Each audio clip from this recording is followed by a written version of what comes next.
তো আল্লাহ গল্প কেন বললেন কোরআনে এবং শ্রেষ্ঠ গল্প করে আল্লাহ তাআলা স্টেটমেন্ট দিলেন আহসানুল কসাস, সবচেয়ে শ্রেষ্ঠ গল্প ইউসুফের গল্প। কারণ কি? কারণ গল্প মানুষকে আকৃষ্ট করে। মানে নবী আপনি তো পাগল হয়ে যাবে ওদের পিছনে ঘুরতে ঘুরতে, ওরা ঈমান আনে না কেন, ওরা জান্নাতি হবে না কেন, এত পেরেশান তো হওয়ার দরকার নাই। আপনার কাজ শুধু পৌঁছে দেওয়া। হেদায়েত দেয়া না দেয়ার মালিক কে? আল্লাহ। সূরা ইউসুফ হচ্ছে কোরআনের সবচাইতে শ্রেষ্ঠতম গল্প। এই পৃথিবীতে যত গল্প হতে পারে, আপনারা রবীন্দ্রনাথ পড়েছেন, আপনারা বঙ্কিমচন্দ্র চট্টোপাধ্যায় পড়েছেন, আপনারা কেউ শেক্সপিয়ার পড়েছেন, আপনারা গোটা বিশ্বের বড় বড় সাহিত্যিকদের বই পড়েছেন।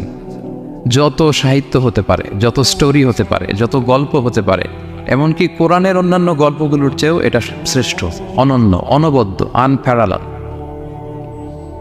একটা গল্প যে কত নান্দনিক হতে পারে, একটা গল্প কত জীবন্ত হয়ে মানুষের চোখে ধরা পড়তে পারে, সেটা আল্লাহ তাআলা শব্দের, আরবি শব্দের বুননে, ভাষার প্রাঞ্জলতা এই সূরাতে ফুটিয়ে তুলেছেন। এত সুন্দর একটা গল্প আল্লাহ তাআলা বলছেন আহসানুল কাসাস, মানে সবচাইতে শ্রেষ্ঠ গল্প নবী হ্যাঁ আপনাকে শোনাচ্ছি। গল্পকে আরবিতে বলে কিসসা, এর প্লুরাল হচ্ছে কসস। তো কিসসা বললেই মনে করবেন না যে এটা খারাপ জিনিস। অনেকে বলে আরে উনি তো কোরআন হাদিস দিয়ে কিছু বলে না, খালি কিচ্ছা বলে। কিসসা কিন্তু কোরআনে এসেছে, অনেক নবীর কসস কোরআনে এসেছে। তো সেটা যদি কোরআন থেকে কিচ্ছা হয় বা ঘটনা হয়, স্টোরি টেলিং হয়, দ্যাটস গুড, অ্যাপ্রিসিয়েটেড, রেকমেন্ডেড। তো আল্লাহ গল্প কেন বললেন কোরআনে এবং শ্রেষ্ঠ গল্প করে আল্লাহ তাআলা স্টেটমেন্ট দিলেন আহসানুল কসাস, সবচেয়ে শ্রেষ্ঠ গল্প ইউসুফের গল্প। কারণ কি? কারণ গল্প মানুষকে আকৃষ্ট করে। গল্প মানুষকে কি করে? আকৃষ্ট করে। অনেক সময় দেখা যায় যে আমরা যখন তাত্ত্বিক কথা বলি, মানুষ হাই তোলে, কেউ এদিক সেদিক তাকায়, একটা জীবনী জীবনী ভাব। কিন্তু যখন ঘটনা বলি, একটা গল্প যখন শুরু করি, তখন একেবারে নড়ে চড়ে বসে সবাই, মানে কি হইলো দেখি, শেষ পর্যন্ত কোথায় যে ঠেকে। তো এই জন্য আল্লাহ তাআলা মাঝে মাঝে আমাদেরকে গল্প শুনিয়েছেন। ইহুদিদের কাছ থেকে, মদিনা ইহুদিদের কাছ থেকে একটা প্রশ্ন শিখে আসছিল কুরাইশরা। ওই প্রশ্নটা রাসূল সাল্লাল্লাহু আলাইহি ওয়াসাল্লাম করেছিল যে বনি ইসরাইলের, হে মুহাম্মদ, বনি ইসরাইলের লোকেরা তো থাকতো কানাআনে, মানে প্যালেস্টাইনে। তো বনি ইসরাইল মিশরে আসলো কিভাবে? তুমি যদি সত্য নবী হও বলে। আবার কেউ কেউ বলেছিল যে ইউসুফ আলাইহিস সালাম, ইয়াকুব আলাইহিস সালাম, ওনারা থাকতো প্যালেস্টাইনে, ওনারা মিশরে আসলো কি করে বল।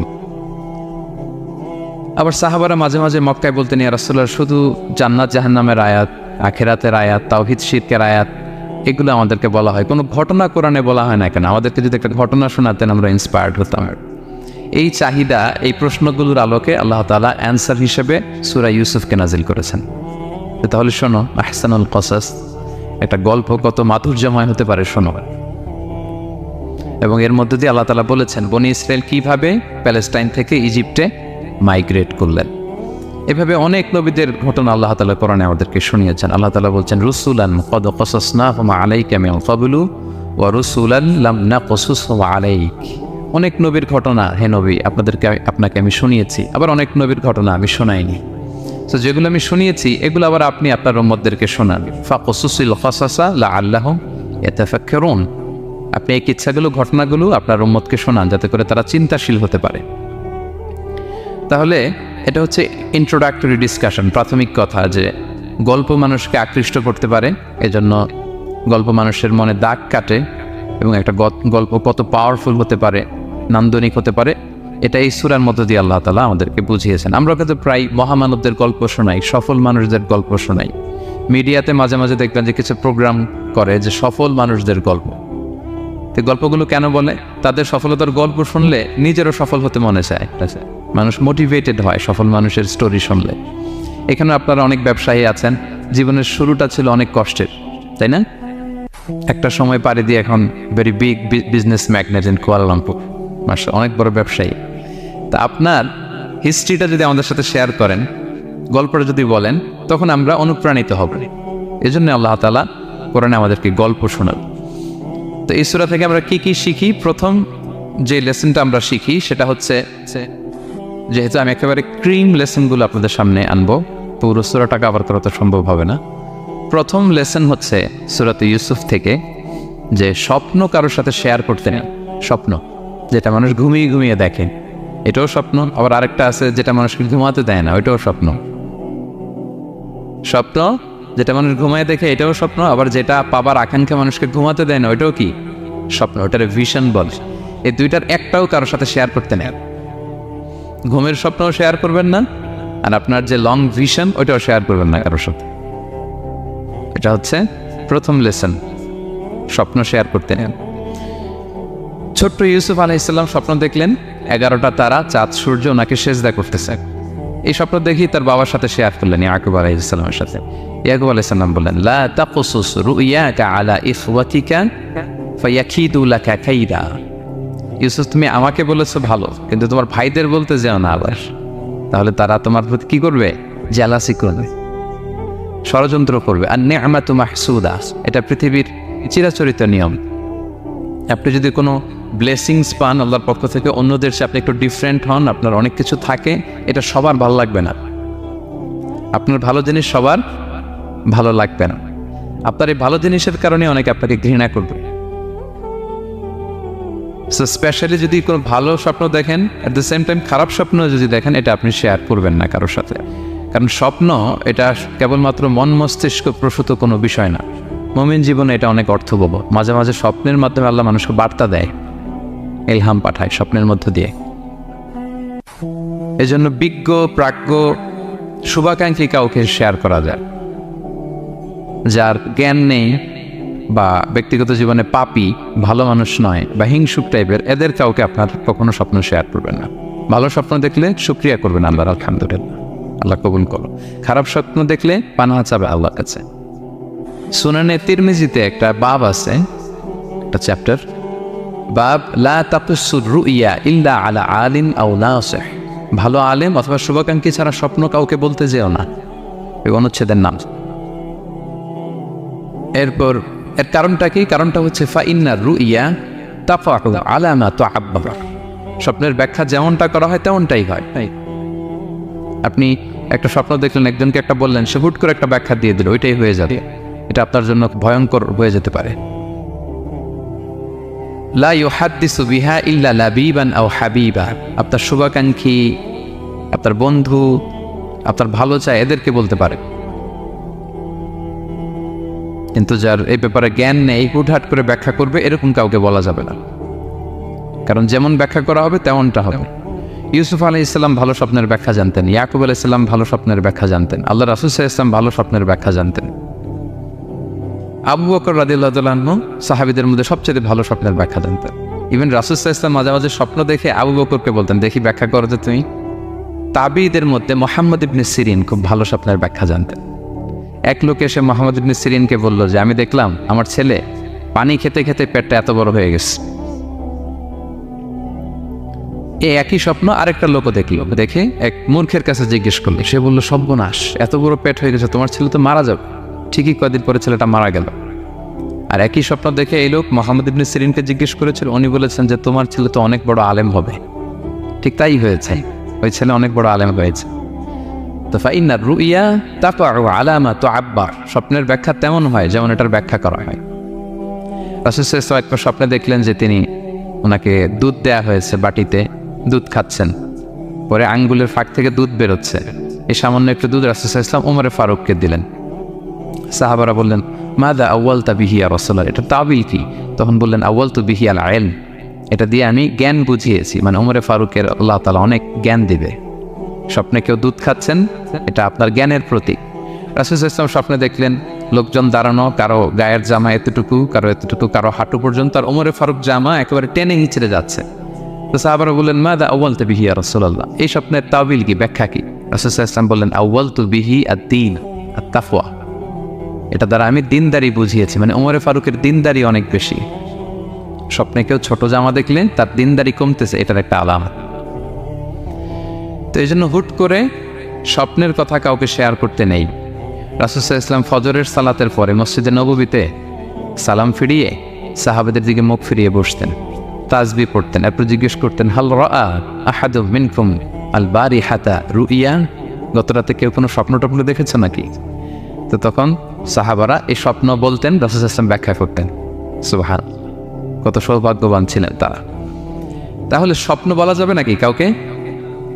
শুধু মুরাদ ভাই বলবে না, বাকিরা বলবে? স্বপ্ন বলবেন কাউকে না। খুবই শুভাকাঙ্ক্ষী, আপনার একেবারে ক্লোজ ফ্রেন্ডস, তাকে বলতে পারেন। আর অনেক বড় আলেম যিনি ভালো ব্যাখ্যা করতে পারবেন, আপনাকে গাইড করতে পারবেন, তাকে বলবেন, এছাড়া বলা যাবে না। আর খারাপ স্বপ্ন তো বলাই যাবে, আল্লাহ তাআলার কাছে পানা চাইতে হবে। তাহলে ঘুমিয়ে ঘুমিয়ে যেটা দেখি এটা কারোর কাছে বলা যাবে না। আর যেটা পাওয়ার আকাঙ্ক্ষা মানুষকে ঘুমাতে দেয় না, ওইটাও একটা স্বপ্ন। বলে না যে আমার জীবনের স্বপ্ন আমি এটা করব, এটাও স্বপ্ন। এই ভিশনও শেয়ার করা যাবে না কারোর সাথে। আপনারা তো ব্যবসায়ী মানুষ, টিপস শিখাই দেয় কিছু। বিশাল বড় একটা কিছু প্রজেক্ট নিছেন, শুরু করার আগে আপনি বলে ফেলছেন শেষ, আর এটা হবে না।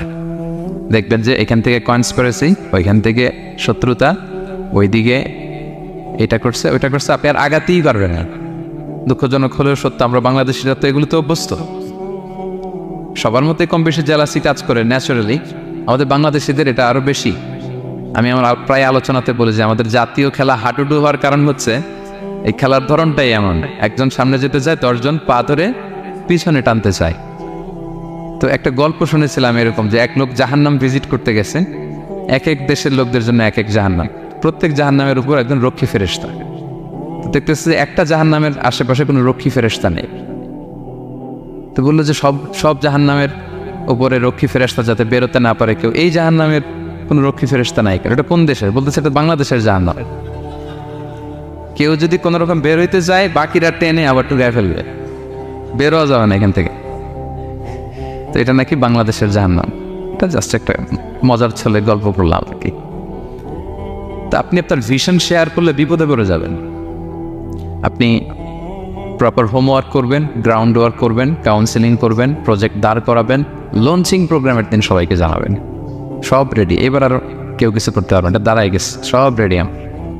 লঞ্চিং জাস্ট একটা ফর্মালিটিস, তারপরে আমার কাজ শুরু হবে। কিন্তু আপনি আগেই যদি সবাইকে জানায় ফেলেন, হবে? এটা হবে না। এটা হচ্ছে 1 নম্বর লেসন, স্বপ্ন শেয়ার করতে নেন।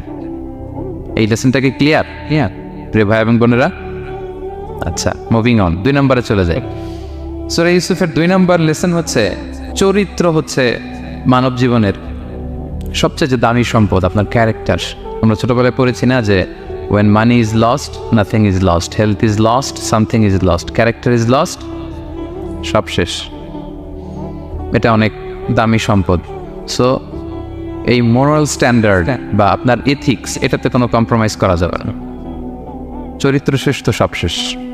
বিশেষ করে যুবক ভাইয়েরা, আপনারা অনেক যুবক আছেন এখানে দেখতে পাচ্ছি। এই চারিত্রিক উন্নত চরিত্র, এটা আল্লাহ তাআলার কাছে অত্যন্ত প্রিয়। এবং যারা চরিত্র হেফাজত করতে চায়, যে যুবক, আল্লাহ তাআলা তাদেরকে সাহায্য করা নিজের জন্য অবধারিত করেছেন, তাকে হেল্প করা, যে নিজের চরিত্র বাঁচাতে চায়। রাসূল সাল্লাল্লাহু আলাইহি ওয়াসাল্লাম বলেছেন, সালাসাতুন হাক্কুন আলাল্লাহি আউনুহুম, 3 শ্রেণীর ব্যক্তিকে সাহায্য করা আল্লাহ নিজের উপর আবশ্যক করেছেন। এর মধ্যে এক শ্রেণী হচ্ছে ওয়ান্নাকিহ আল্লাযী ইউরিদুল আফাফ, এমন যুবক যে বিয়ে করে নিজের চরিত্র হেফাজত করতে চায়। সেম গোস টু ফিমেল, নারীদের ক্ষেত্রেও একই কথা। প্রত্যেকের ক্ষেত্রে, যুবক যুবতী প্রত্যেকের জন্যই তার চরিত্রটা তার জীবনের সবচাইতে দামি সম্পদ। এবং এটা হেফাজতের একমাত্র মাধ্যম হচ্ছে বিয়ে। বিয়ে হচ্ছে আমাদের চরিত্র হেফাজতের রক্ষা কবচ। এবং রাসূল সাল্লাল্লাহু আলাইহি ওয়াসাল্লাম যুবক যুবতীদেরকে উদ্দেশ্য করে বলেছেন যে ইয়া মা'আশারাশ শাবাব, হে যুবক যুবতীরা, মান ইসতাতা'a মিনকুমুল বাআতা ফালিয়াতাযাওয়াজ, তোমাদের যাদের সক্ষমতা আছে তোমরা বিয়ে করে ফেলো। টাইমলি ম্যারেজ আমরা সবসময় বলি, সময় মতো করতে হবে। ফাইন্নাহু আগাদ্দু লিল বাসার, বিয়ে করলে দৃষ্টি সংযত হয়। ওয়া আহসানু লিল ফারাজ, প্রাইভেটস এটা হেফাজতে থাকে, লজ্জাস্থান। ওমান লাম ইয়াস্তাতি', যদি কারো সক্ষমতা না থাকে, ফাআলাইহি বিস-সাওম, সে যেন রোজা পালন করে। ফাইন্নাহু লাহু বিজা, এটা তার জন্য ঢাল স্বরূপ। তাহলে অন টাইমে ম্যারেজের কথা রাসূল সাল্লাল্লাহু আলাইহি ওয়াসাল্লাম আমাদেরকে বলেছেন। এবং এই যৌবন এটা কিন্তু একটা হিউজ এনার্জি। ইয়স, আপনাদের নাম মতো দিয়েছেন কি Bangladeshi young business community Malaysia presents. তো আপনারা হচ্ছেন সবাই এখানে যুবক, তাগড়া যুবক। এই যৌবন 5টা প্রশ্নের উত্তর না দিয়ে কিয়ামতের ময়দানে মানুষ পা নাড়াতে পারবে না। এর মধ্যে একটা প্রশ্ন হচ্ছে তোমার জীবনের যে মাহেন্দ্রক্ষণ যৌবন, এটা তুমি কিভাবে কাজে লাগিয়েছ, তোমার ইয়ুথ, এটার ব্যাপারে আপনি জিজ্ঞাসিত হবেন। সো এই যৌবনটা এটা আমাদের কাছে আমানত। এর জন্য রাসূল সাল্লাল্লাহু আলাইহি ওয়াসাল্লাম অসংলগ্ন দৃষ্টিপাত করতে আমাদেরকে নিষেধ করেছেন, দৃষ্টি যাতে আমরা হেফাজত করি। এবং তিনি বলেছেন 2টা অঙ্গের গ্যারান্টি যদি আমাকে কেউ দেয় যে এই 2 অঙ্গের পাপ কেউ করবে না, আমি নবী তাকে জান্নাতের গ্যারান্টি দেই। মাইয়াতমান লি মা বাইনা লিহিয়াইহি ও মা বাইনা রিজলাইহি আতমান লাহুল জান্নাহ। 2 অঙ্গ কোনটা? 2 চোয়ালের মাঝখানে যেটা থাকে মানে জিহ্বা, আর হচ্ছে 2 পায়ের মাঝখানে যেটা থাকে মানুষের প্রাইভেট। এই 2 অর্গান, 2 অঙ্গের পাপ যদি কেউ করবে না বলে আমি নবীকে গ্যারান্টি দেয়, আমি নবী তাকে জান্নাতের গ্যারান্টি দেয়। এই 2 অঙ্গ দিয়ে বেশি পাপ পায় মানুষের, খেয়াল করে দেখেন, বেশি পাপ হয়। তো এই জন্য ইসলাম বিবাহ বহির্ভূত সকল সম্পর্ককে হারাম করেছে, বিয়েকে হালাল করেছে। বিয়ের মধ্যে প্রশান্তি আছে, প্রাপ্তি আছে, দায়িত্বশীলতা আছে। অনেকে বলে যে আমি লিভ টুগেদার করবো, এখানে ইসলামের এত সমস্যা কেন? আমি আমার সূরা নূরের একটা লাইভ সিরিজ করতেছি, ওখানে বিস্তারিত বলেছি যে এখানে অনেক সমস্যা আছে। আপনি এই বাংলাদেশের পার্সপেক্টিভে যদি বলি, ঢাকা মেডিকেলের ডাস্টবিনে প্রায় নবজাতক বাচ্চা পাওয়া যায়, পত্রিকায় আসে, হয় জীবিত নয় মৃত। তো ওই যে বাচ্চাটা যে আপনি প্রাণ নষ্ট করলেন, এই অধিকার কি আমার আছে? আছে নাই, কারো প্রাণ হরণের অধিকার তো আমার নেই। আরে বাচ্চাটা যদি জীবিত থাকে, এবার তার লাইফটা দেখেন কিরকম, কত হ্যাসেল। তার কোনো হিস্ট্রি নাই, তার হিস্ট্রি ইজ মিসিং। তার বাবা নাই, তার মা নাই। আমাদের প্রত্যেকের বাবা মা আছে, আমাদের একটা জেনেটিক্যাল ইনহেরিটেন্স আছে। আমার 14 পুরুষের জেনেটিক্যাল অ্যাট্রিবিউটস নিয়ে আমি বড় হয়েছি, আমার হিস্ট্রি আছে, তার হিস্ট্রি মিসিং। আর ইসলাম লিনিয়েজ মানে বংশকে প্রিজার্ভ করাকে খুব গুরুত্ব দেয়, এটা জরুরি। আমি একটা মেয়েকে বিয়ে করবো, ওর বাবাকে দাদাকে না জানলে আমি কীভাবে বুঝবো যে তার হিস্ট্রি কী?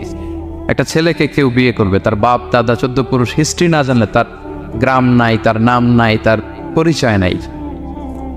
তো এই জন্য ব্যাপারটা যত সহজে আমরা বলি যে লিভ টুগেদার করলে অন্যের সমস্যা কি? মিউচুয়াল কনসেন্ট তো আছে, পারস্পরিক সম্মতির ভিত্তিতে রিলেশন হলে সমস্যা কোথায়? এইখানে সমস্যা। লিনিয়েজ প্রিজার্ভ করা যায়, তার রাইটস ভায়োলেট হয়। ছোট্ট ছেলে মেয়েরা তাদের মায়ের আদর পাবে, বাবার আদর পাবে, এটা তার অধিকার না? তো যে ছেলেটা ডাস্টবিনে পড়ে রইল, লেটস সে কোনো অরফ্যান হাউস তাকে নিয়ে আসলো, এতিমখানা, তো সে কি বাবা মায়ের আদরটা পায়? এই ছোট্ট ছেলে নিজের জামা নিজে ধোয়, নিজের কাপড় চোপড় নিজে গোছায়, তার বাবা নাই মা নাই। সে বাইরে বেরোলে দেখে অন্যান্য বাচ্চাদেরকে মা বাবা কত আদর করে, তার হিস্ট্রি সে জানে না। কত বড় অপরাধ আপনি করছেন দেখছেন? এজন্য বিবাহ বহির্ভূত সকল সম্পর্ককে ইসলাম হারাম ঘোষণা করে, বিয়েকে ইসলাম বৈধ করেছে। প্রশান্তি আছে, দায়িত্বশীলতা আছে, সামাজিকতা আছে, সভ্যতা বিনির্মাণের একটা স্ট্রাকচার্ড সিস্টেম আছে। এজন্য বিয়ে বহির্ভূত সম্পর্ক হারাম।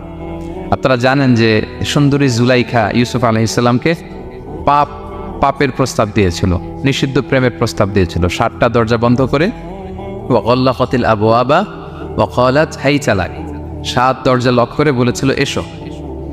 আর তখন ইউসুফ আলাইহিস সালাম যে শব্দটা উচ্চারণ করেছিলেন, এটা গোটা বিশ্বের যুবকদের জন্য একটা মহৌষধ। তিনি বলেছিলেন মাআযাল্লাহ, যেটা আমরা বলে অভ্যস্ত, আমরা বলি নাউযু বিল্লাহ, সেম থিং, একই জিনিস। আল্লাহ আমি তোমার কাছে পানাহ চাই। এরকম ইনবক্সে যদি প্রস্তাব আসে, এরকম মেসেজ যদি আসে, পাপের কোনো হাতছানি যদি আসে, আমরা সাথে সাথে কি বলবো? মাআযাল্লাহ। কি বলবো? মাআযাল্লাহ, আল্লাহ পাপ থেকে আমি বাঁচতে চাই, আল্লাহ আমি পানাহ চাই। এবং পরে ইউসুফ আলাইহিস সালামকে সে বলেছিল তুমি যদি মেনে না নাও তোমাকে জেলে বন্দি করা হবে, জেলেই পাঠানো হবে। তিনি বলেছিলেন ক্বালা রাব্বিস সিজনু আহাব্বু ইলাইয়া মিম্মা ইয়াদউনানি ইলাই, আল্লাহ যে পাপের দিকে তারা আমায় ডাকে তার চেয়ে জেলখানা আমার জন্য ভালো। তিনি কারাবরণ করেছিলেন, চরিত্র হেফাজতের জন্য কারাবরণ করেছিলেন। তো এই যে বিশুদ্ধ চিত্ত, এই যে চারিত্রিক দৃঢ়তার আর্কিটাইপ, এই ইউসুফ আলাইহিস সালামের এই গল্প গোটা বিশ্বের সকল নওজওয়ানদের জন্য এটা প্রেরণার বাতিঘর, এটা আমাদের জন্য lesson. He is our icon. তো 2 নম্বর পয়েন্টটা ছিল চরিত্র আমাদের জীবনের সবচেয়ে দামি সম্পদ। প্রিয় ভাই এবং বোনেরা, আমরা সব ছাড়লেও আমাদের চরিত্রের জন্য আমরা নষ্ট না করি। এই পয়েন্টটা ক্লিয়ার সবার কাছে? আচ্ছা, মুভিং অন। 3 নম্বর পয়েন্টস হচ্ছে যারা জীবনে সফল হয়, সফল লোকেরা তারা কখনো কোনো অজুহাত দেয় না বা অজুহাত খোঁজে না। সফল লোকেরা দেখবেন যে এক্সকিউজ দেন, এক্সকিউজ আমাদের এইটা নাই, এটা হয় নাই, ওইটা হয় নাই, আমার ক্যাপিটাল নাই এজন্য ব্যবসা করতে পারি না, আমার মামা খালু নাই এজন্য চাকরি হয় না, দেশে এই সমস্যা এজন্য আমি দাঁড়াতে পারি না। এগুলো কাদের কথা বলেন তো? ব্যর্থদের কথা। যারা সাকসেসফুল ইন দেয়ার ক্যারিয়ার, জীবনে যারা সফল, এরা কখনো কি দেয় না? এক্সকিউজ দেন, অজুহাত দেয় না। They create their own path, they create their own space. তারা তাদের নিজেদের রাস্তা গড়ে নেয়। রাস্তা আপনাকে কেউ করে দিয়ে যাবে না, আপনার রাস্তাটা আপনাকে করতে হবে। তো এই যে অজুহাত দেয় না, সামনে শুধু আগায়, ইউসুফ আলাইহিস সালাম এই ক্ষেত্রে আমাদের জন্য আদর্শ। আপনি একটু খেয়াল করে দেখেন, এই যে আমাদের মধ্যে এত হতাশা, এটা নাই ওইটা নাই, এত হতাশা, হতাশ হওয়ার মতো কি ছিল না ইউসুফ আলাইহিস সালামের জীবনে? বলেন, হতাশাগ্রস্ত হওয়ার মতো কি ছিল না? ওনার জীবনে সব ছিল। হতাশ হওয়ার জন্য, হাল ছেড়ে দেওয়ার জন্য যা যা দরকার সব ছিল। ছোটবেলায় ভাইদের ষড়যন্ত্র, ওনাকে পিটিয়ে মেরে আহত করে কুয়ার মধ্যে ফেলে দেওয়া হয়েছে, অন্ধকার কুয়া, ছোট্ট বাচ্চা। সেখান থেকে এক ক্যারাভেন কাফেলা এসে ওনাকে নিয়ে মিশরে বিক্রি করে দিল, দাস কেনা বেচার বাজারে। কৃতদাস, তিনি এখন কৃতদাস। আর আমাদের মতো স্বাধীন মুক্ত মানুষ নন, কৃতদাস হিসেবে বিক্রি করে দেয়া হলো, সার্ভেন্ট। আজিজে মেসরের ওখানে যে উনি কৃতদাস হিসেবে জীবনযাপন শুরু করলেন। নারীর ছলনায় এখানে ফিতনার সম্মুখীন হলেন, কারাবরণ করলেন। হতাশ হওয়ার মতো কি ছিল না? বলেন, সব ছিল। উনি তো হাল ছেড়ে দিলে, ইউসুফ আলাইহিস সালামের সবার আগে হাল ছেড়ে দেওয়ার কথা ছিল। কুয়ার মধ্যে যখন পড়ছে, খালাস, আমি শেষ, আমার তো জীবনে আর কোনো আলো নাই। দাস কেনাবেচার বাজার যখন বিক্রি, তখনই তো হাল ছেড়ে দেওয়ার কথা, আমার জীবন তো শেষ, মুক্ত জীবন তো আর নাই। জুলাইখা যখন অত্যাচার করতেছিল, তখনই হাল ছেড়ে দেওয়া কথা ছিল। জেলখানায় মোর দেন আ ডেকেড, 12 বছর জেলখানায় ছিল, মানে মোর দেন 10 ইয়ার্স, 10 বছরের বেশি। তারপরও তিনি কি করেন নাই? অজুহাত দেয় নাই। ধৈর্যের সাথে, সাহসিকতার সাথে একটার পর একটা পথ পরিক্রমা তিনি পাড়ি দিয়েছেন। এবং দেখেন যে উনি জেলখানার ভেতরে যে পুরো জেলখানার পরিবেশ চেঞ্জ করে ফেলছিলেন আল্লাহ নবী ইউসুফ আলাইহিস সালাম। জেলখানায় কারা যায় বলেন তো দেখি? চোর, ডাকাত, গুন্ডা, বদমাশ, তাই না? তো ওখানে যে উনি দেখলেন যে কারা কর্তৃপক্ষ এই গুন্ডা বদমাশদেরকে নিয়ন্ত্রণে রাখতে হিমশিম খাচ্ছে। আল্লাহ নবী ইউসুফ আলাইহিস সালাম ওনার চারিত্রিক মাধুর্যতা দিয়ে, ওনার পার্সোনালিটি দিয়ে, ওনার আচরণ দিয়ে, সব কিছু দিয়ে সবার মন জয় করে ফেলেন। কয়েক মাসের ব্যবধানে পুরো মিশরের জেলখানা ওনার নিয়ন্ত্রণে।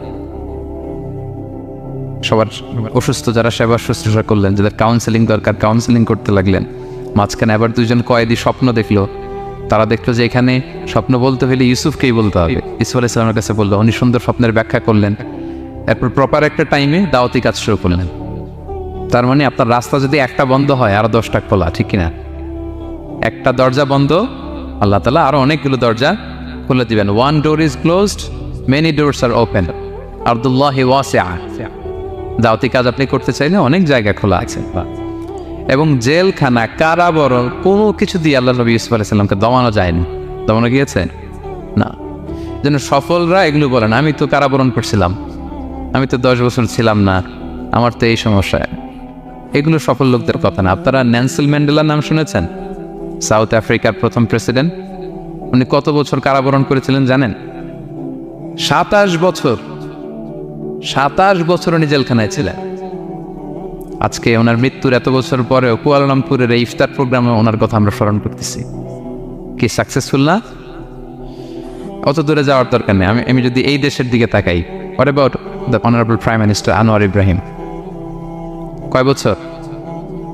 প্রায় 8 বছর। পরে রয়্যাল পার্ডানে সব মিলাই টিলে 8 বছরের মতো উনি কারাজীবন কাটিয়েছেন। তো সফল হতে কোনো সমস্যা হয়েছে? Now he is the prime minister of Malaysia. সুবহানাল্লাহ। মিশরে যখন আমরা ছিলাম, আমরা দেখেছি যে অনেক ইসলামিক মুভমেন্টের বড় বড় নেতৃবৃন্দ, কেউ 15 বছর, কেউ 20 বছর জেলখানায়, দমাতে পারেনি তাদের। সো সফলদেরকে দমানো যায় না। এবং তারা এক্সকিউজ দেয় না, অজুহাত দেয় না, এটার কারণে পারি না, ওইটার কারণে পারি নাই। তারা নিজের রাস্তা নিজে তৈরি করে। এই লেসনটা আমরা পেলাম। 4 নাম্বার হচ্ছে, বিলিভার্স আর অলওয়েজ অপটিমিস্টিক। বিশ্বাসীরা সবসময় আশাবাদী হয়, অলওয়েজ অপটিমিস্টিক, হাল ছেড়ে দেয় না। মুমিন কখনো হতাশ হয় না, মুমিন কখনো হাল ছেড়ে দেয় না। মুমিন ভরসা রাখে একজনের উপর, তিনি কে? আল্লাহ তাআলার উপর। সবসময় বিশ্বাসীরা তারা ভরসা রাখে। এবং সূরা ইউসুফে এটা শিক্ষায় আমরা পাই, ইয়াকুব আলাইহিস সালাম ওনার ছেলেদেরকে বলেছিলেন যে লা তাইয়াসু মির রাহিল্লাহ ইন্নাহু লা ইয়াইয়াসু মির রাহিল্লাহি ইল্লাল কওমুল কাফিরুন। তোমরা আল্লাহর রহম থেকে নিরাশ পেও না। আল্লাহর রহম থেকে নিরাশ হবে না। আল্লাহর রহম থেকে তারাই নিরাশ হয় যারা অবিশ্বাসী, যারা কাফির। হাল ছেড়ে দেওয়া যাবে না প্রিয় ভাইরা। এবং উনি প্রথমে ওনার ছেলে ইউসুফকে হারালেন, তারপরে বানিয়ামিনকে হারালেন, এরপর অন্যান্য ছেলেরা মিশরে চলে গেল শস্য আনার জন্য। তারপরে উনি আশা ছাড়েননি, উনি বলেছেন ফাসাবরুন জামিল, যে কোনো পরিস্থিতিতে আমি ধৈর্য ধারণ করছি। আসাল্লাহু আইয়াতিয়ানি বিহিম জামিআ, এবং আমি আশাবাদী যে আল্লাহ সবাইকে আমার কাছে ফিরিয়ে দিবেন একদিন। সবাই ওনারে পাগল বলতো, যে কি বলেন আপনি, বয়সের ভারী লজ্জা হয়ে আপনি পাগলের মতো বলতেছেন ইউসুফ ইউসুফ ইউসুফ। কোথায় সে ইউসুফ? ওকে তো নেকড়ে খেয়ে ফেলেছে। কারণ ইউসুফের ভাইয়ের একটা গল্প সাজিয়েছিল, সন্ধ্যাবেলা এসে বলেছিল, বাবা আমরা তো খুব যত্নবান ছিলাম, কিন্তু নেকড়ে বাঘ তো খেয়ে ফেলেছে ইউসুফকে। তো উনি ইউসুফ আলাইহিস সালামের জামাটা হাতে নিলেন, হাতে নিয়ে দেখে ওরা আবার একটা বকরি জবাই করে একটা রক্ত মাখায় নিয়ে আসছিল জামাতে। তো উনি বললেন যে ইউসুফকে কোন নেকড়ে খেলো যে ইউসুফকে খেয়ে ছিন্ন বিচ্ছিন্ন করে ফেললো, আমার ইউসুফের জামার মধ্যে তো কোনো আঁচল লাগলো না, জামার তো ডানে বাই কোথাও ছিঁড়া দেখতে পাচ্ছে না, শুধু রক্ত। এ কেমন নেকড়ে বাঘ, ইউসুফকে খেয়ে ফেললো কিন্তু ইউসুফের জামা ছিঁড়ল না। আপনারা জানেন যে জুলাইখা যখন ইউসুফ আলাইহিস সালামকে জোর করে পেতে যাচ্ছিল, আল্লাহ নবী ইউসুফ আলাইহিস সালাম চরিত্র বাঁচানোর জন্য দৌড় দিলেন ইলা নাহিয়াতিল বাব, দরজার দিকে। আর আল্লাহ তাআলা দরজা খুলে দিতে লাগলেন। সপ্তম দরজার সামনে এসে জুলাইখা ইউসুফ আলাইহিস সালামকে পেছন থেকে ধরে ফেললেন। ধরে যখন টান দিলেন, পিছনে জামা ছিঁড়ে গেল। তো সামান্যই জোরাজোরিতে জামা ছিঁড়ে যায়, আর একটা নেকড়ে একটা মানুষকে চিড়ে কুটে খাবে, তার জামা ছিঁড়বে না? ছিঁড়বে। ওই জামা দেখেই উনি আন্দাজ করে ফেলছেন যে এটা মিথ্যা কথা, আমার ইউসুফকে নেকড়ে বাঘ খায়নি। এই যে অপরাধীরা যখন অপরাধ করে, তারা সব আলামত মুছতে পারলো, একটা আলামত বাকি থেকে যায়। কোনো না কোনো আলামত থাকবে যেটা রেশ ধরে সিআইডিরা, ক্রিমিনাল ইনভেস্টিগেশন ডিপার্টমেন্টের লোকেরা, তারা অপরাধীকে শনাক্ত করে ফেলে। তো ছোটবেলায় ইউসুফ আলাইহিস সালামকে হারালেন, এরপরে বানিয়ামিনকে হারালেন, এরপরে ছেলেরা গেল শস্য আনতে, কেউ নাই ওনার পাশে। কিন্তু উনি বললেন যে আমি বিশ্বাস করি, আমি আশাবাদী। উনি বলেছিলেন আমি আশাবাদী যে আল্লাহ তাআলা সবাইকে একদিন আমার কাছে ফিরিয়ে দেবে, এবং তাই হয়েছে। সবাইকে আল্লাহ তাআলা ওনার কাছে এনে দিয়েছিলেন, এবং ওনারা সবাই মিশরে চলে গিয়েছিলেন। এক মহা পুনর্মিলন হয়েছিল পিতা পুত্রের সেদিন, দীর্ঘ প্রায় 30-40 বছর পর। তো এই জন্য আমরা সবসময় আশাবাদী থাকবো, optimistic, never be pessimistic, try to B optimistic always. সবসময় আপনি আশাবাদী হবেন। রাসূল সাল্লাল্লাহু আলাইহি ওয়াসাল্লাম সবসময় আশাবাদী থাকতেন। যে কোনো একটা দিকে নেগেটিভিটি থাকবে, পজিটিভিটি থাকবে, আপনি কোনটা নেবেন? পজিটিভটা আপনি নেবেন। একটা উদাহরণ আছে না, যে এরকম একটা গ্লাসের অর্ধেক যদি পানি থাকে, কেউ দেখে অর্ধেক খালি, কেউ দেখে অর্ধেক পানি ভর্তি, তো আপনি অর্ধেক যে পানি ভর্তি ওইটা খেয়াল করবেন, আশাবাদী হবে। আশাবাদী লোকদেরকে আল্লাহ তাআলা পছন্দ করে। নিরাশ হয় যারা কাফির, অবিশ্বাসী তারা। আর শয়তানের সবচেয়ে বড় মিশন হচ্ছে আমাদেরকে হতাশ বানানোর। আমাদেরকে কি বানানোর? সে আমাদেরকে হতাশ বানাইতে পারলে সে সাকসেসফুল। সে আমাদেরকে বোঝাতে থাকে, এত পাপ করেছিস, আল্লাহ কি তোরে মাফ করবে? মনে হয় করবে না। এত পাপ হয়ে গেছে, এত অন্যায় হয়ে গেছে, মনে হয় আল্লাহ আর মাফ করবে না। যা হয়েছে হয়েছে, আরেকটু কর, আরেকটু এনজয় করতে থাক, আরেকটু গা ভাসায় দে পাপের সাগরে। এরকম আপনারে প্রভোগ করতে থাকে সে। আপনাকে আশাবাদী হতে দেয় না যে না, আমি পাপ যতই করি, আমার পাপ যত বড় হোক, আল্লাহর রহমতের দরিয়া তার চাইতেও বড়। এটা ভাবতে দেয় না শয়তান। আমাদের বারবার নিরাশ করতে থাকে। নিরাশ যদি আমাদেরকে করতে পারে, শয়তান সফল। শয়তান সবসময় আমাদেরকে নিরাশ করতে চায়, ভয় দেখায়। তুমি যেই পাপ করেছো, আল্লাহ তো মাফ করবে না, এত বড় পাপ তো আল্লাহর কাছে ক্ষমা হবে না। সো আমরা যেন আশাবাদী হই, আমরা যেন হতাশার সাগরে ডুবে না যাই, অপটিমিস্টিক যেন হই সম্মানিত ভাইয়েরা। এবং ইউসুফ আলাইহিস সালাম কিন্তু এক্ষেত্রে আমাদের জন্য আদর্শ। তিনি আশাবাদী ছিলেন এবং শেষ পর্যন্ত লড়াই করে গিয়েছেন, নিরাশ পাওয়া যায় না। এই পয়েন্টটা ক্লিয়ার সবার কাছে? 5 নম্বর লেসন হচ্ছে, আপনি যদি বড় কোনো কাজ করতে চান, আপনার বড় প্ল্যান লাগবে, যেটাকে আমরা মাস্টার প্ল্যান বলি। বড় কিছু করতে হলে মাস্টার প্ল্যান লাগে, এবং আপনার প্রপার ম্যানেজমেন্ট লাগবে। প্ল্যানিং ছাড়া পৃথিবীতে কিছু হয় না। প্ল্যানিং যে কোনো কাজ, যে কোনো ক্যারিয়ারে, যে কোনো প্রফেশনে প্ল্যানিং ছাড়া বড় কোনো কিছু হয় না। আপনি প্ল্যানিং করেন, হার্ড ওয়ার্কিং করেন, সফলতা আপনাতেই এসে ধরা দেবে। এটা পৃথিবীর সুন্নাত। আপনি কাজ করবেন না, প্রচেষ্টা করবেন না, আল্লাহর উপর ভরসা করে রাখবেন, আল্লাহ আপনার বাঁচাবে? বলেন, চেষ্টা করতে হবে। তাওয়াক্কুলের মেকানিজমটা এরকম, আপনি আপনার সর্বোচ্চটুকুন চেষ্টা করবেন, সর্বোচ্চ চেষ্টা করে এরপরে কার উপর ভরসা করবেন? আল্লাহ তাআলার উপর। আপনারা কি জানেন বিষ্ণু ইসলাম যেদিন হিজরত করেছিলেন, ওই দিন বিশ্বনবী মানে কতভাবে নিজেকে আড়াল রাখার চেষ্টা করেছিলেন। বিষ্ণু ইসলাম মাস্ক পরতেন না, কখনো মুখ খোলা থাকতো। ওই দিন মাস্ক করেছিলেন, মানে কাপড় দিয়ে মুখটা ঢেকে। আল্লাহ যখন বললেন আজ রাতে হিজরত হবে, রাসূল সাল্লাল্লাহু আলাইহি ওয়াসাল্লাম দুপুরবেলা বেরোলেন আবু বকরকে জানানোর জন্য। তিনি দুপুরবেলাও কখনো বেরোতেন না। ওয়াক্তাল কাইলুলা, এটা রাসূল সাল্লাল্লাহু আলাইহি ওয়াসাল্লামের বিশ্রামের সময় ছিল। বাদাত জাহিরা, জোহরের পরে বিশ্রাম নিতেন। প্রচণ্ড গরম, আরব দেশের লোকেরা বেরোতো না, তখন রাসূল সাল্লাল্লাহু আলাইহি ওয়াসাল্লাম বেরোতেন। ওই দিন তিনি ওই টাইমে বেরোলেন যাতে কেউ না দেখে, নাম্বার 1। নাম্বার 2, উনি সবসময় খোলা মুখে বেরোন, ওই দিন তিনি মুখ দেখে বেরোলেন যাতে দূর থেকে কেউ দেখলেও একটা গ্ল্যান্সে টের না পায় এটা মোহাম্মদ।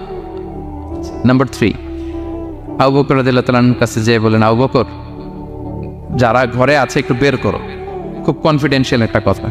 আবু বকর বললেন, ইয়া রাসূলুল্লাহ, এটা তো আপনার পরিবার, মানে বিয়ে হয়ে গেছে অলরেডি আয়েশা রাদিয়াল্লাহু তাআলার সাথে, এখনো সংসার হয়নি, তো আপনার পরিবার, তারপর আসমা, এরা। বলছে আচ্ছা তাহলে ঠিক আছে। আবু বকর বললেন, ইয়া রাসূলুল্লাহ বলেন। আল্লাহ রাসূল বললেন, আল্লাইলা, সংক্ষেপে, মেসেজ কিন্তু সংক্ষেপে দিতে হয়। বললেন আল্লাইলা, আজ রাতে। তখন বললেন যে রাসূল আমি কি সাথে থাকবো? হ্যাঁ সাথে থাকবে। তো আগে ইঙ্গিত পেয়ে অনেক আগেই একটা উটকে আবু বকর রাদিয়াল্লাহু তাআলা আনহু ঘাস খাওয়াচ্ছিলেন, পানি খাওয়াচ্ছিলেন, নাদুস নাদুস করছিলেন। তো ওই রাতেই বের হয়ে গেলেন। এবার আবু বকর রাদিয়াল্লাহু তাআলা আনহু কতটুকু প্ল্যান করলেন দেখেন। উনি ওনার ছেলে আব্দুল্লাহকে বললেন, তুমি মক্কার বাজারে আমরা যে মিসিং, আমরা যে নাই, আজকে রাতে তো আমাদেরকে হত্যা করতে আসবে, কে কি বলতেছে এসে গারে সাউরে তুমি এসে বলে যাবা। এটা হচ্ছে আবু বকর রাদিয়াল্লাহু আনহুর প্ল্যানিং। এই যে প্ল্যানিং যে কত দরকার, বড় কাজের জন্য যে প্ল্যানিং লাগে। রাসূল সাল্লাল্লাহু আলাইহি ওয়াসাল্লাম প্ল্যান করছে কিভাবে? দুপুরে বেরোইছেন, মুখ ঢেকে বেরোইছেন, সবার সামনে বলতে চাচ্ছেন না, শর্ট ওয়ার্ড দিয়ে বলে ফেলতেছেন। আবু বকর রাদিয়াল্লাহু তাআলা আনহুর প্ল্যানিং হচ্ছে 2 মাস ঘাস খাওয়ালেন উটকে, উট প্রস্তুত, অর্থ প্রস্তুত, এবং মক্কা থেকে মদিনায় সাওয়াহিলি রুট দিয়ে, অর্থাৎ সাগরের পাশ ঘেঁষে ক্যারাভেন যে রাস্তা ছিল ওই রাস্তায় না, লোকচক্ষুর অন্তরালে আরেক রাস্তায় আমাদেরকে পৌঁছায় দিতে পারবে এরকম একজন গাইড তিনি ভাড়া করে রাখলেন। ছোট্ট ছেলে আব্দুল্লাহকে বললেন, আব্দুল্লাহ আমরা যখন গারে সাউরে 3 দিন থাকবো, তুমি সকালবেলা মদিনার মক্কার বাজারে ঘুরবা, কে কি বলে আমাদের ব্যাপারে, আবু বকর মুহাম্মদ নিয়ে কে কি বলে সে আমাদেরকে শোনাবা। তো ছোট্ট ছেলে আব্দুল্লাহ যখন এই তথ্য দিয়ে যাবে, আব্দুল্লাহর ফুটপ্রিন্ট থাকবে না, বের হয়ে মরুভূমি দিয়ে হেঁটে গারে সাউর আবার হেঁটে, তো এই ফুটপ্রিন্টকেও ফলো করলে তো সোজা আল্লাহ রাসূল এবং আবু বকরের কাছে পৌঁছে যাবে। উনি প্ল্যান বিও করে রাখলেন যে আব্দুল্লাহ যখন আমাদেরকে ইনফরমেশন পৌঁছে চলে আসবে, তিনি আরেকজনকে ঠিক করে রাখলেন যে তুমি আমার ছাগলগুলো ওই রাস্তায় একটু চড়াবা, তখন ছাগলের ফুটপ্রিন্ট থাকবে, ছোট্ট আব্দুল্লাহর পায়ের যে ছাপ ফুটপ্রিন্ট ওইটা আর থাকবে না। সুবহানাল্লাহ বিহামদি, কি প্ল্যান! ঠিকই আব্দুল্লাহ যেত, ফুটপ্রিন্ট পড়তো, এরপর তার রাখাল এসে ছাগল চড়াতো ওখানে, ফলে এখন শুধু ছাগল হাঁটার দাগ, ছোট্ট বাচ্চার আর দাগ নেই। এভাবে ওনারা হিজরত করেছেন, এরপরে তাওয়াক্কুল করেছেন আল্লাহর উপর। আর আমরা বলি যা করে আল্লাহ, আল্লাহর উপর তাওয়াক্কুল করলাম, এরকম বলি না? যা হবে হবে, এটা তাওয়াক্কুল হয়েছে? আমরা টিপিক্যাল বাঙালি মুসলমানরা কি বলতাম? আমি আল্লাহর নবী, আমি কাফেরদের নাকের ডগার উপর দিয়ে যাব, দেখি কে ঠেকায়, কার শক্তি বেশি, কুরাইশদের শক্তি বেশি না আল্লাহর শক্তি বেশি, এরকম বলতাম না? যে আমি রাতের বেলায় কেন যাব, আমি দিনের বেলায় আবু জাহেলের নাকের ডগার উপর দিয়ে হেঁটে যাব, দেখি কার শক্তি বেশি, আমার আল্লাহ বড় নাকি আবু জাহেল বড়। এরকম সস্তা কিছু আবেগিক কথা আমরা বলতাম। কিন্তু বিষ্ণু ইসলাম কিরকম প্ল্যানিং করেছেন দেখ, ওনার রোলটা উনি প্লে করেছেন, এবং সব শেষে ভরসা করেছেন কার উপর? আল্লাহ তাআলা। তাহলে প্ল্যানিং, বড় কাজ করতে হলে আপনাকে প্ল্যানিং লাগবে। উনি কি প্ল্যান করলেন শোনেন। উনি যখন জেলখানায় ছিলেন, রাজা একটা স্বপ্ন দেখলেন যে 7টা গাভী হৃষ্টপুষ্ট, তাদেরকে গিলে খেয়ে ফেলতেছে 7টা জীর্ণ শীর্ণ গাভী, আর 7টা সবুজ গমের শীষ, 7টা শুকনো গমের শীষ। এই অদ্ভুত স্বপ্ন দেখে উনি হয়রান, ঘুম ভেঙে গেল, ডাকলো সবাইকে, কেউ স্বপ্নের ব্যাখ্যা বলতে পারে না। সবাই বলতেছে আদগাস আহলাম, এটা অলীক স্বপ্ন, এর ব্যাখ্যা আমরা জানি না। তখন একজন বলল, রাজার যে সাফিল মালিক, সে বলল একজন আছে জেলখানায় আমার সাথে পরিচয় হয়েছিল, তার নাম ইউসুফ, ও পারবে। ইউসুফ আলাইসাল্লামকে বলা হলো, ইউসুফ আলাইসাল্লাম ব্যাখ্যা দিলেন, 15 বছরের মাস্টার প্ল্যান জানাই দিলেন রাজাকে। কয় বছরের? উনি বললেন যে প্রথম 7 বছর কি করবা, ক্বালা তাজরাউনা সাবআ সিনিনা দাআবা, প্রথম 7 বছর উনি বললেন যে একটা দুর্ভিক্ষ আসছে, ভয়ঙ্কর দুর্ভিক্ষ, ড্রট। এই দুর্ভিক্ষের কারণে গোটা বিশ্বে খাদ্য সংকট দেখা দিবে। নেক্সট 7 ইয়ার্স মিশরের সব জায়গায় কাল্টিভেটেড ল্যান্ড যেগুলো আছে চাষ করতে হবে ইচ্ছে মতো। এই 7 বছর চাষ করতে হবে, খেতে হবে কম, জমায় রাখতে হবে বেশি। এর পরের 7 বছরে কোনো বৃষ্টি হবে না, মারাত্মক দুর্ভিক্ষ, মাটি ফেটে চৌচির, পানি নাই কোথাও। ওই জমিয়ে রাখা প্রথম 7 বছরের খাবার দিয়ে পরের 7 বছর আপনাদেরকে ট্যাকেল দিতে হবে। এরপরে 7-7-14 শেষে 15তম বৎসরে প্রচণ্ড বৃষ্টি হবে, সুজলা সুফলা, শস্য শ্যামলা হয়ে যাবে মিশরের অলি গলি সব কিছু। তাহলে প্ল্যান করলেন, মাস্টার প্ল্যান করলেন কয় বছরের? 15 বছর। রাজা শুনে তো অবাক, বলতেছে সর্বনাশ, এই লোক কোথায় ছিল? নিয়ে আসতে চাইলেন, উনি বললেন না, আমি বেরোবো না, আমাকে মিথ্যা অপবাদ দিয়ে কারাবরণ দেওয়া হয়েছিল, আগে ওটা সেটেল করানো। ওটা সেটেল করা হলো, গোটা মিশরবাসী জানলো, বিনা অপরাধে কারাবরণ। এরপর উনি বেরোয় আসলেন। সাথে সাথে রাজা বলল, আপনাকে আমি আমার একেবারে কাছের লোক, ব্যক্তিগত সহকারী বানাবো। উনি বললেন না, এমনি হাফিজুন আমিন, আমি হচ্ছি হাফিজ, যে কোনো জিনিস ভালো প্রিজার্ভ করতে পারি। এই যে আলনি আলা খাজাইনিল আরদ, আপনি আমাকে ফিনান্স মিনিস্টার বানান। তার মানে অনেক সময় নিজের ঢোল নিজের পেটাতে হয়। যখন দেখবেন যে না, আশেপাশে যেগুলো আছে এগুলো সব হচ্ছে বোকা শোকা, এরা দায়িত্ব নিলে শেষ করে ফেলবে, ওই ক্ষেত্রে নিজের ঢোল নিজে পেটানো জায়েজ। তো ইউসুফ আলাইহিস সালাম দেখলেন যে আমি যদি এটার রেসপন্সিবিলিটি নেই, তাহলে এই মাস্টার প্ল্যান আমি বাস্তবায়ন করতে পারবো। উনি বললেন, আমাকে ফিনান্স মিনিস্টার অফ ইজিপ্ট বানান, অর্থ মন্ত্রণালয়ের দায়িত্ব দেন। দেয়া হলো ওনাকে, এবং রাজাও দেরি করলেন না, মুহূর্তের মধ্যে ফিনান্স মিনিস্টারের দায়িত্ব দিয়ে দিলেন। এটাকে বলে ম্যারিটোক্রেসি। ইংরেজিতে কি বলে? ম্যারিটোক্রেসি, মানে পদ দেওয়া হবে ম্যারিটের ভিত্তিতে। সিঙ্গাপুরের 3টা বা 4টা ন্যাশনাল পলিসির মধ্যে একটা হচ্ছে ম্যারিটোক্রেসি। তারা এত আগায় যায় কেন? ছোট্ট সিঙ্গাপুর আগায় যাচ্ছে এত। তারা ওই জহুর বারু থেকে পানি নিয়ে ওইটারে প্রসেসিং করে ড্রিঙ্কিং ওয়াটার বানায়, আবার জহুর বারুর কাছে ড্রিঙ্কিং ওয়াটারের বোতল বিক্রি করে। কিন্তু পানি নিয়েছিল কোত্থেকে? জহুর বারু থেকে। জহুর বারু থেকে নিয়ে রিফাইন করে মিনারেল ওয়াটার এবং ড্রিঙ্কিং ওয়াটার 2 ধরনের বোতলজাত করে ওদের কাছে 3 ডবল দামে বিক্রি করে। This is called merit. আর সিঙ্গাপুরের রাষ্ট্রীয় পলিসির মধ্যে একটা হচ্ছে ম্যারিটোক্রেসি, মানে ম্যারিটের ভিত্তিতে পদ পাবে। এখানে চাচা মামা খালুর ফোন কলে কাজ হবে না, এখানে দলীয় কোনো কিছুর কাজ হবে না। এজন্য এরা হু করে আগাচ্ছে শুধু সামনের দিকে। এই ম্যারিটোক্রেসির ফর্মুলা ফলো করেছিলেন দ্য কিং অফ ইজিপ্ট। তিনি দেখলেন যে এক কারাগারে ছিল, কয়েদি ছিল, that's not a big deal. সে যে মাস্টার প্ল্যান দিছে, আমার ইজিপ্টকে বাঁচাতে হলে একে লাগবে আমার। মুহূর্তের মধ্যে ফিনান্স মিনিস্টার। অবাক করা কাহিনী। 12 বছর জেল খাটা লোক বেরোয় finance minister. This is called meritocracy. তারপর আল্লাহ নবী ইউসুফ আলাইহিস সালাম এভাবে বাস্তবায়ন করলেন। তো এই জন্য আমাদেরকে বড় প্ল্যানিং করতে হবে এবং রিসোর্স ম্যানেজমেন্ট জানতে হবে। আমার অনেক কিছু আছে, কিন্তু আমি এটাকে ম্যানেজ করতে জানি না, আপনি সফল হতে পারবেন না।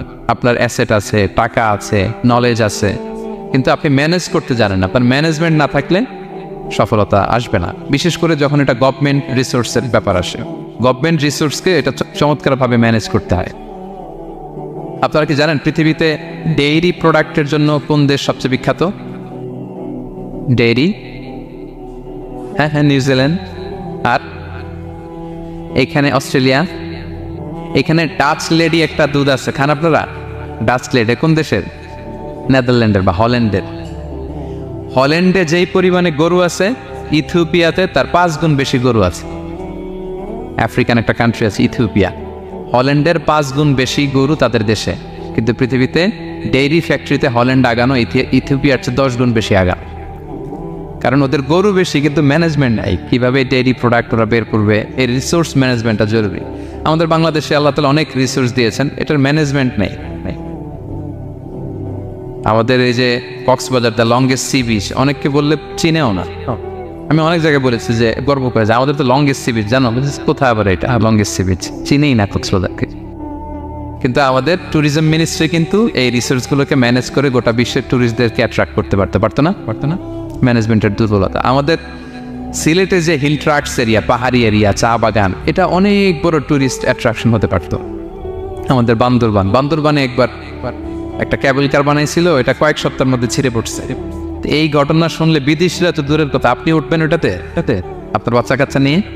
তা আমরা তো গেন্টিং হাইল্যান্ডে গেলেই ক্যাবল কারে উঠি, লাঙ্কাবিতে গেলে এই যে স্কাই কেবল আমরা উঠি না, কি পাওয়ারফুল ক্যাবেল দিয়ে, এত সুন্দর ম্যানেজমেন্ট, এত সুন্দর সেফটি সিকিউরিটি দিয়ে ওরা এটাকে ম্যানেজ করেছে, গোটা বিশ্বের ট্যুরিস্টদেরকে আকৃষ্ট করতেছে। ওটার উপরে উঠলে আন্দামান দ্বীপপুঞ্জগুলো দেখা যায়। তারা যাবেন লাঙ্কাবির এই ক্যাবেল কারে, মালয়েশিয়ার সবচেয়ে উঁচু ক্যাবেল কার, স্কাই কেবল ব্রিজ আছে একটা। তো এই যে আমাদেরকে আকৃষ্ট করে এগুলো, কারণ they know how to manage their resources. Government লেভেলে এই রিসোর্স ম্যানেজমেন্টটা জরুরি, যেটা আল্লাহ নবী ইউসুফ আলাইহিস সালাম আমাদের চোখে আঙ্গুল দিয়ে দেখিয়েছেন। প্ল্যানিং লাগবে, মাস্টার প্ল্যানিং লাগবে, গ্রাউন্ড ওয়ার্ক লাগবে, এরপরে আপনি কাজে নামবেন। যে কোনো বড় কাজ করার আগে, যেহেতু আপনারা ব্যবসায়ী, তো আমি তো ব্যবসা বুঝি না, একটু জাস্ট শেয়ার করতেছি আর কি আপনাদের সাথে, যদি কাজে লাগে আপনাদের। যে কোনো বড় প্রজেক্ট করার আগে শর্ট অ্যানালাইসিস করতে হয়। নাম শুনেছেন না আপনারা? হ্যাঁ, শর্ট নাম শুনেছেন? আজকে শুনে যান, SWOT, শর্ট অ্যানালাইসিস করতে হয়। S for strength, W for weakness, O for opportunities, T for threats. আপনি একটা বড় কাজ করার আগে শর্ট অ্যানালাইসিস করতে হয় যে আমার এই কাজের স্ট্রেংথ কতটুকু আছে, আমার উইকনেস কী কী আছে, কী কী সমস্যা হতে পারে, এরপর অপরচুনিটিস কী কী থাকতে পারে, তারপর এই কাজ আমি দাঁড় করালে, প্রজেক্ট দাঁড় করলে কী কী থ্রেট আমাকে এখানে বাধাগ্রস্ত করতে পারে। এই গ্রাউন্ড ওয়ার্ক করার পরে এরপর আপনি বড় মাস্টার প্ল্যান নিয়ে আপনার প্রজেক্ট শুরু করবেন। প্ল্যানিং বড় প্রজেক্টের জন্য অনেক জরুরি, এবং রিসোর্স ম্যানেজমেন্ট, বিশেষ করে গভর্নমেন্ট রিসোর্সের ক্ষেত্রে এটা খুবই জরুরি। এবং আল্লাহ নবী ইউসুফ আলাইহিস সালামের জীবনী থেকে এই লেসন কিন্তু আমরা পাই। এই পয়েন্টটা কি ক্লিয়ার সবার কাছে? 5 নাম্বার পয়েন্ট একটু কঠিন হয়ে গেল নাকি? ক্লিয়ার? 6 নাম্বার পয়েন্ট হচ্ছে এ দাঈ ইজ অ্যান অপরচুনিটি সিকার। আল্লাহ নবী ইউসুফ আলাইহিস সালামের জীবনী থেকে আমরা শিখতে পারি যে একজন দাঈ হচ্ছে সুযোগ সন্ধানী, পজিটিভ অর্থে আর কি। যখন প্রপার টাইমিংটা হবে তখন সে দাওয়া দিবে, তখন সে তার মেসেজটা ড্রপ করবে, তখন সে তার বার্তাটা দিবে। কিন্তু এটা আমাদের দেশে খুবই ল্যাকিং। আমাদের দায়ীরা দেখা যায় যে মানে খুবই অসহনশীল, সহনশীলতা আমাদের দায়ীদের মধ্যে বাংলাদেশে কম। মাইক্রোফোন পেলেই ও কাফের, ও জাহান্নামী, ও বাতিল, সবাইরে জাহান্নামে পাঠায়, উনি একাই জান্নাতে যেতে চায়। তো সবাই একসাথে গেলে আরো মজা হইতো না বেশি? কি বলেন? হ্যাঁ, এখানে আপনারা কেউ নাই, আমি একা আসছি, ঘুরতেছি, খাচ্ছি, এটা কি ভালো লাগবে আমার? এই যে আপনারা সবাই আসতেছেন, গেট টুগেদার হচ্ছে, এটাই না আনন্দ। তো সবাইরে জাহান্নামে পাঠাই, আমি একা জান্নাতে গেলে এটা মজা হবে? তো এটা বুঝাবে কে ওনাদের? কথায় কথায় সে বাতিল, সে কাফির, সে গোমরা, আর উনি একাই শুধু ভালো। এটা দায়ীর বৈশিষ্ট্য নয়। আরব শায়েখরা বলেন যে নাহনু দুআত লাসনা কুদাত, আমরা দায়ী, আমরা জাজ নই। আমাদের দায়ীরা দায়ীর চেয়েও জাজ হতে চায় বেশি, খুব জাজমেন্টাল, আমরা খুব বেশি অ্যাটাকিং কথা বলি, আমরা অন্যকে নাকচ করে দেই, বাতিল করে দেই। এটা দায়ীর কাজ নয়। দায়ীর কাজ শুধু পৌঁছে দেওয়া। দায়ীর কাজ কি? ওমা আলাইনা ইল্লাল বালাগ ওমা আলা রাসূলি ইল্লাল বালাগুল মুবিন লাস্তা আলাইহিম বিমুসাইতির। তবে আপনাকে দারোগা বানিয়ে পাঠাইনি, আপনি পিছনে পিছনে ঘুরবেন। ফালা আল্লাকা বাকিউন আলা নাফসিকা আলা আসারিহিম ইল্লাম ইউমিনু বিহাদাল হাদিসে আসাফা। মানে নবী, আপনি তো পাগল হয়ে যাবে ওদের পিছনে ঘুরতে ঘুরতে, ওরা ঈমান আনে না কেন, ওরা জান্নাতি হবে না কেন, এত পেরেশান তো হওয়ার দরকার নাই। আপনার কাজ শুধু পৌঁছে দেওয়া। হেদায়েত দেয়া না দেয়ার মালিক কে? আল্লাহ। ইন্নাকা লা তাহদি মান আহবাবতা ওয়ালাকিন্নাল্লাহা ইয়াহদি মান ইয়াশা। নবী, আপনি যাকে চান হেদায়েত দিতে পারবেন না। আপন চাচা আবু তালেব এত ভালোবাসতো রাসূল সাল্লাল্লাহু আলাইহি ওয়াসাল্লামকে, ফিনান্সিয়াল সাপোর্ট, পলিটিক্যাল সাপোর্ট সব দিয়েছেন। রাসূল ভালোবাসতেন ওনাকে। মৃত্যু সজ্জায় শুয়ে আছে, চাচা একবার বলেন আশহাদু আল্লা ইলাহা ইল্লাল্লাহ ওয়া আশহাদু আন্না মুহাম্মাদুর রাসূলুল্লাহ, আমি বাকিটা আল্লাহর সাথে বুঝবো। উনি সবশেষে বললেন আলা মিল্লাতি আব্দুল মুত্তালিব, আমি আব্দুল মুত্তালিবের শিরকি বিশ্বাসের উপরে শেষ নিঃশ্বাস ত্যাগ করলাম। তা রাসূল সাল্লাল্লাহু আলাইহি ওয়াসাল্লাম চাইলেও দিতে পারেন। তা আপনি দাঈ, আপনি এরকম জাজমেন্টাল কেন হবেন? আপনি এরকম অন্যকে নাকচ কেন করবেন? আপনার কাজটা শুধু পৌঁছে দেওয়া। আমাদের কাজ কি?